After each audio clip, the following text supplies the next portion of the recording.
Inhlanzi ishayelwe ngamanzi ezisebenzini ezimbili zomnyango wezasekhaya ehhovisi elisemngeni eThekwini ezisolwa ngokudayisa izitifiketi zokuzala ukuze labo abazithengile bezokwazi ukubhalisela imali yesibonelelo sikahulumeni ngokukhululeka.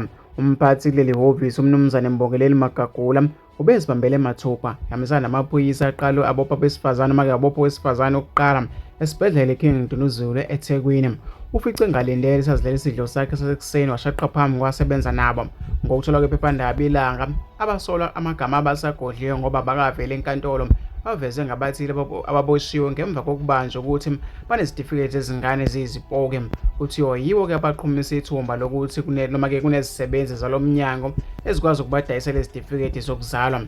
Abasolwa ababili besifazane kutholakala ukuthi banesicivizo sakulesi sibhedlela okusebenza kusona omunye wabo. Bebesisebenzisa ezincwadini bezisho ukuthi ingane izalwe kuso lesi sibhedlela. Kusolakala ukuthi izisebenzi noma-ke izisebenzi ebezisebenzela emngeni kukhona kosincinza indlebe kulaba-ke abangamakhasimende aso, ngoba-ke yize-ke besilindelekile ukuba singene emsebenzini ngomsombuluko kazange silibhade. Kanjalo-ke nangoLwesibili uMagagula ubethukuthelethele ngezibonkolo uthe-ke akazimisele ngokuthi alale-ke bengaboshwanga laba ngisho-ke kungathiwa-ke noma-ke bazingelwa usuku lonke.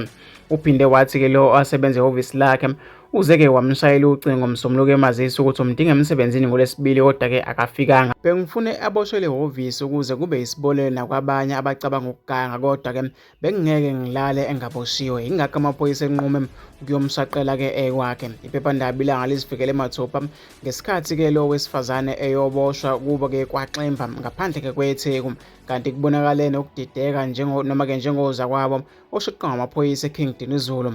Uphume kubonakala ukuthi uzitshela ukuthi-ke kuzoxoxa amaphoyisa amgaxoza Nkosi ngaso-ke leso sikhathi.